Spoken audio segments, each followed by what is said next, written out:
OTB, final call now for your bets. Last call to place your bets. We're only waiting for fitness or finance material.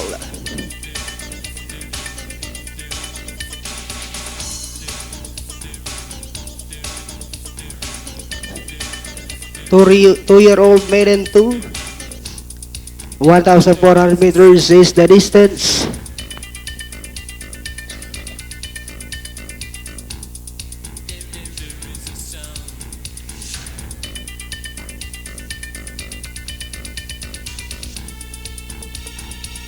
Finance material.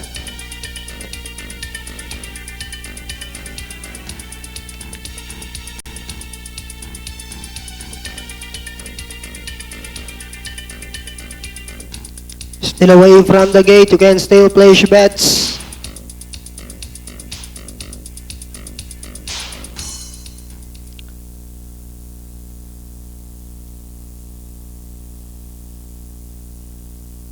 Finance material now being loaded, all set, ready for racing.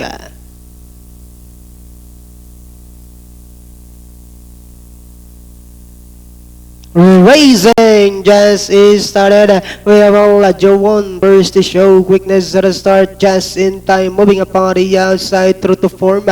In the middle portion comes Flying Swallow, next online Precious and Cool, then followed over by entry number 6, Dare to Dream, while Finance material is the early trailer by about 8 lengths of the leader, and going along for the first turn.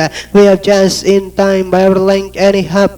Olajuwon is right behind in second, and in third now is True to Form, and on the outside Flying Swallow. Then on the inside is Dare to Dream. Then next on line now is Precious and Cool, while Finance material is still racing in last 600 meters of the race. We have just in time by about 3/4 of a length lead. Moving up now on the outside is Olajuwon.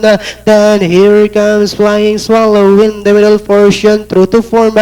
Then next online is Dare to Dream, Precious and Cool, while Finance material is still racing in last, and they are now entering the home stretch. 3 runners are now fighting out for the lead.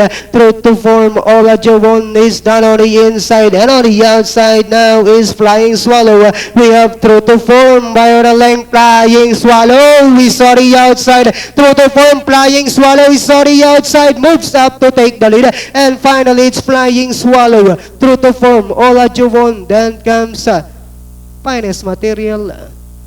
Mukhang kondisyon tong partner ko. Panigundo na. Flying Swallow. Tama yung kalkulasyon mo, hindi nga patok yung uno. Anyway, ang ating forecast na 5-4, dehado, 408. 408. Pairing natin sa ating double, sa uno, 431. Sa dos, 670.